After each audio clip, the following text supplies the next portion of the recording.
Imagina só uma parede de lama incrivelmente densa, tipo com a consistência de concreto líquido mesmo, carregando rochas do tamanho de caminhões e simplesmente arrancando florestas inteiras pelo caminho. É uma imagem assustadora. E descendo a encosta de uma montanha na velocidade de um carro numa rodovia rápida, né? Nossa, sim, e o detalhe mais aterrorizante de todos é que não tem aviso prévio.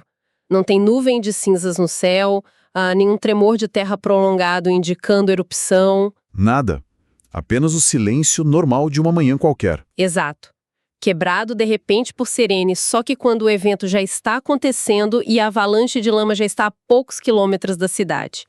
É contra esse cenário implacável que os gestores públicos precisam calcular se a população vai conseguir escapar. E escapar apenas com a roupa do corpo, muitas vezes. Bom, esse cenário descreve perfeitamente a força de um lahar não eruptivo. Que é o nosso grande tema de hoje. Isso. Porque trata-se de uma ameaça muito silenciosa, sabe? Ela altera radicalmente a dinâmica de qualquer planejamento.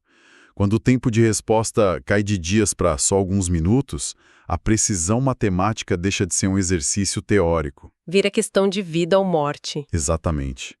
Essa matemática se torna a única fronteira separando a sobrevivência de um desastre ambiental enorme. E é justamente a precisão minuciosa dessa matemática que a gente vai explorar na nossa análise aprofundada de hoje.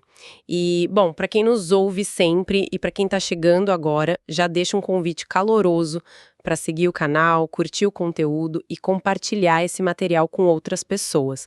Isso ajuda demais a difundir a informação e a fortalecer a nossa divulgação científica. Com certeza, é super importante. Então, o documento que temos na mesa hoje é fascinante por causa dos mínimos detalhes. A gente vai analisar uma errata, tipo um corrigendo, que é o termo técnico para retificação de um artigo científico.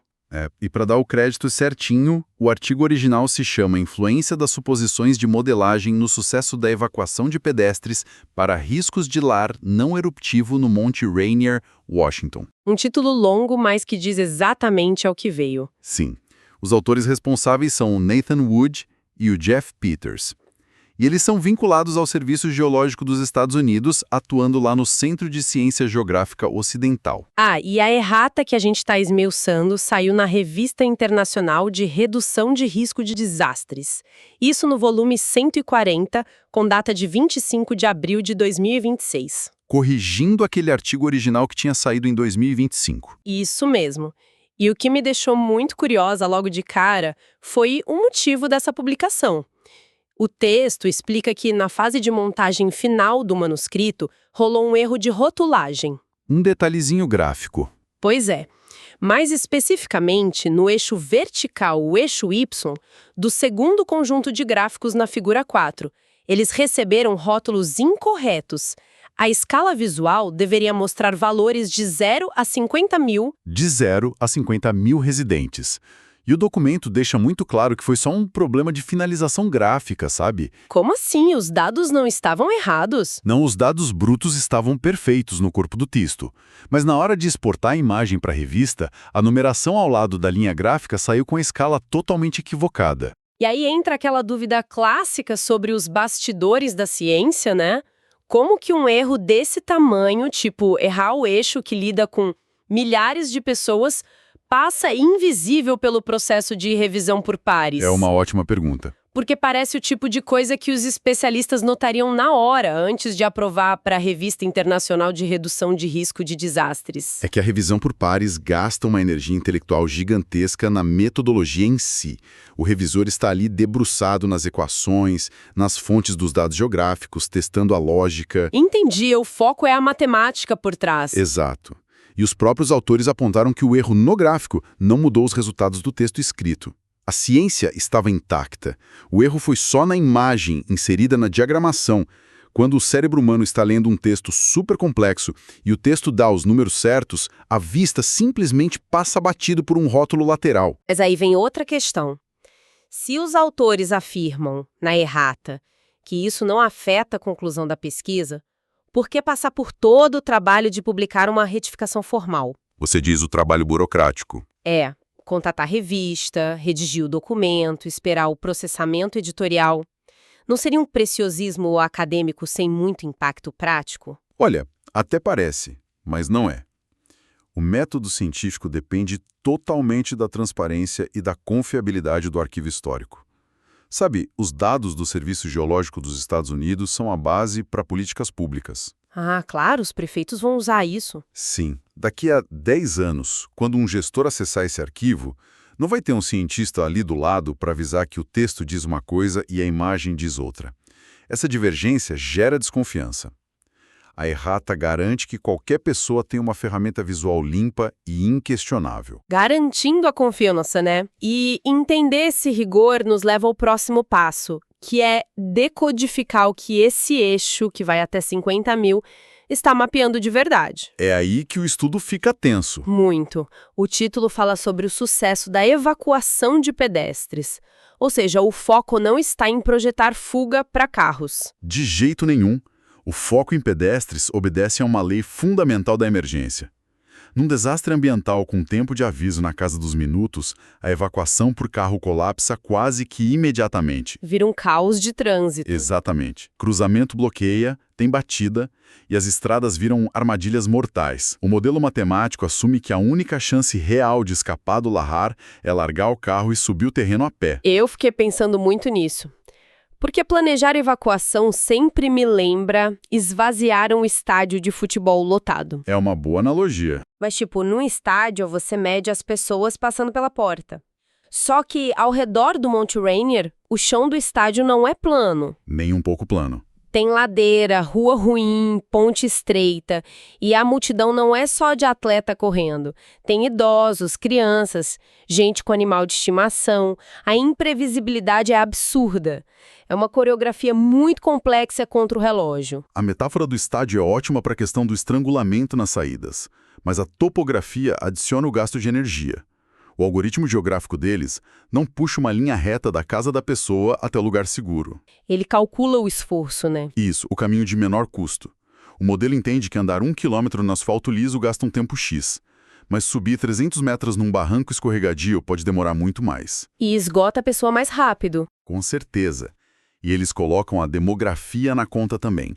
Bairros com hospitais ou muitos idosos têm um fluxo mais lento, sem contar o tempo de hesitação. Isso foi algo que me chamou a atenção. Tempo de hesitação. Como que um algoritmo simula isso? Porque se a sirene toca agora na rua, ninguém sai correndo feito uma prova de atletismo, atirando no momento exato. Não, de jeito nenhum. A reação humana não é instantânea. Alguém vai pegar o celular para checar a notícia, outra pessoa vai ligar para a família, tem gente que vai até a janela olhar, e tudo isso gasta os minutos que a pessoa não tem. Exato. Na literatura de emergência, eles chamam isso de tempo de atraso pré-evacuação. O modelo testa atrasos de 5, 10 até 30 minutos antes da multidão começar a andar mesmo. 30 minutos é muita coisa num cenário desses. É uma eternidade. E ainda tem a fricção da multidão. Imagina 2.000 pessoas tentando passar por uma pontezinha feita para 100 pedestres. Nossa, paralisa tudo. A velocidade despenca.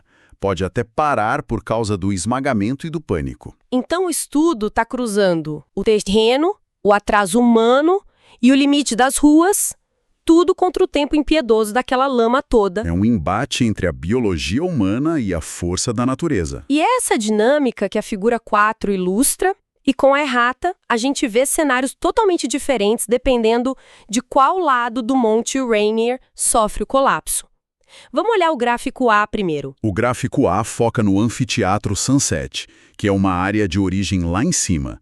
E os vales que escoam a água dessa parte levam direto para planícies muito povoadas. E agora, com a marca de 50 mil ajustada certinha no eixo Y, a gente vê que a curva não é suave, ela é bem agressiva. E o eixo de baixo, o tempo, vai até 360 minutos. 6 horas contínuas de perigo avançando sobre a civilização. E o gráfico é super detalhado, mostrando as comunidades sendo afetadas. Cidades tipo Puyallup, Orting, Sumner, Edgewood e Fife. Orting, por exemplo, fica perigosamente perto das primeiras ondas. A linha de isco deles sobe quase na vertical logo no início. Dá muito medo de ver. E mais pra frente no cronograma, a massa de lama chega em Puyallup. Olha, 6 horas parece bastante tempo, mas coordenar 50 mil pessoas a pé nessas ruas estreitas é um pesadelo logístico. É uma maratona, literalmente. E aí o contraste fica brutal quando a gente olha o gráfico B. Ele mostra o que acontece se o Lahar sair da geleira Tahoma, que é do outro lado da montanha. Muda completamente as regras do jogo. No gráfico B, a linha de residentes bate num teto bem mais baixo. O impacto é de mais ou menos 12 mil pessoas. Um quarto do número do outro cenário, né? E afeta principalmente as comunidades de Ashford e Elbe. Mas a diferença assustadora está no eixo do tempo. Sim, o tempo sofre um corte drástico. O gráfico termina em 120 minutos. 2 horas no máximo para o sistema colapsar. É uma fração perturbadora de tempo. A geografia ali é mais íngreme, então a lama viaja a distâncias menores e atinge as áreas residenciais de um jeito muito mais acelerado. E isso exige estratégias opostas do governo, né? Não dá para usar a mesma política de evacuação nos dois lados da montanha. De forma alguma. Em Ashford, com o aviso que talvez dure uns 30 minutos, não dá para mandar um morador andar quilômetros até um lugar alto. Não dá tempo de andar pelo vale. Eles seriam pegos no meio do caminho. Exato. Nesses prazos curtíssimos, a prefeitura precisa de engenharia pesada. Tipo, construir abrigos fortificados ali mesmo, aerodinâmicos para desviar a lama. Para a pessoa subir no teto do abrigo. Isso. Ou construir rotas de fuga verticais, tipo escadarias de concreto na encosta do morro. A meta é ganhar altitude em 5 minutos de caminhada. Entendi. Já no gráfico A, para cidades como Sumner e Fife, que tem até 4 horas de aviso, o problema é gerenciar a multidão. O foco seria alargar calçada, tirar gargalos, fazer simulações anuais. Perfeito. É evitar que o pânico crie um engarrafamento de pedestres. E é por tudo isso que a correção visual da errata importa tanto, né? O gráfico é a ponte entre a matemática e o político que vai assinar o cheque. Exatamente. Imagina um legislador decidindo o orçamento da cidade lendo a Revista Internacional de Redução de Risco de Desastres. Ele não vai ler a equação diferencial. E se a escala do eixo Y estivesse errada, mostrando um número menor ou mais suave de pessoas afetadas, ele ia ter uma falsa sensação de segurança. Ele ia olhar e pensar, a gente só precisa se preocupar nas últimas horas. Quando, na verdade, com a escala correta de 0 a 50 mil, o salto no começo mostra que dezenas de milhares precisam sair já nas primeiras horas. O gráfico calibra a percepção técnica do gestor. Pedir verba estadual para construir uma escadaria de emergência ou alargar uma rota de fuga demanda prova irrefutável. Se o eixo estivesse errado, a prefeitura ia perder a briga por recursos. Com certeza. A integridade desse eixo de 0 a 50 mil é o que valida o pedido operacional. Os pesquisadores formalizaram a errata porque eles sabem que não se brinca com informações que moldam a sobrevivência das pessoas. É uma postura muito ética. A ciência também é esse trabalho silencioso de manter os dados perfeitos no arquivo. O Nathan Woods e o Jeff Peters, com peso do Serviço Geológico dos Estados Unidos, mostraram que um simples ajuste de eixo é, na verdade, proteção civil. É o escudo da sociedade contra um desastre ambiental que a gente não controla. Sem clareza nos dados, não tem planejamento. E isso me leva a um pensamento que eu queria deixar com quem acompanha nosso canal hoje. A gente viu como um número mal posicionado numa página exigiu uma correção pública enorme para não ameaçar vidas. Sim, um cuidado gigantesco. Mas e as nossas cidades hoje? Imagina as modelagens invisíveis que governam a gente. Algoritmos de sinal de trânsito, distribuição de água, rotas de emergência. Muita coisa rodando no fundo que a gente nem vê. Exato. Quantos eixos mal rotulados sistêmicos operam todo dia ao nosso redor sem que ninguém perceba ou publique uma errata? Até que ponto a gente confia cegamente na infraestrutura invisível que rege as nossas metrópoles? É uma reflexão que dá calafrios, sinceramente. Muito. Fica aí a provocação. E com isso a gente vai encerrando a exploração de hoje. Quero agradecer muito a companhia de quem ficou com a gente detalhando esses aspectos vitais da sobrevivência humana e do rigor científico. E lembrando sempre que o conteúdo apresentado nesta análise é uma síntese automatizada produzida com apoio de inteligência artificial, projetada para facilitar o acesso e a compreensão de pesquisas científicas de ponta. Isso aí, tornando tudo mais acessível. Exatamente. Continuem acompanhando o canal, não esqueçam de curtir e compartilhar e até a nossa próxima exploração.